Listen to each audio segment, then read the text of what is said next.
আসসালামু আলাইকুম। এই অসম্ভব সুন্দর ড্রেসটি আবারও আপনাদের সামনে নিয়ে এলাম। আপনারা অনেকেই জিজ্ঞেস করেছেন এই ড্রেসটার এত দাম কেন? সেই প্রশ্নের উত্তরই আজ আমি দেব। এত দাম কেন এই ড্রেসটার? এই যে দেখুন, আমরা কিন্তু জামার ভেতরে অনেক সুন্দর আ ফলস দিয়েছি, যেটা সফট কটন কাপড়ের।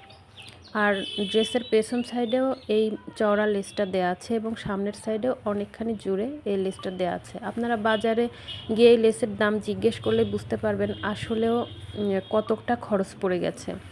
এই লেসটা এই ড্রেসে ৩ থেকে ৩.৫ গজ লেগে গেছে এবং চওড়া কিন্তু অনেকটুকু এবং আমাদের ঝুলের যেটা ঘের, সেই ঘের কিন্তু অনেকখানি। আর ভেতরের প্যাটার্নগুলো দেখুন, আমরা এইভাবে দিয়েছি যেন বেবি এই ড্রেসটা পরলে ড্রেসটা সুন্দরভাবে ফুলে থাকে। এই ড্রেসটার অনেকগুলো প্রি অর্ডার পেয়েছি আলহামদুলিল্লাহ। তো সবাইকে ভিডিওটি দেখার জন্য অসংখ্য ধন্যবাদ। ভালো থাকবেন সবাই।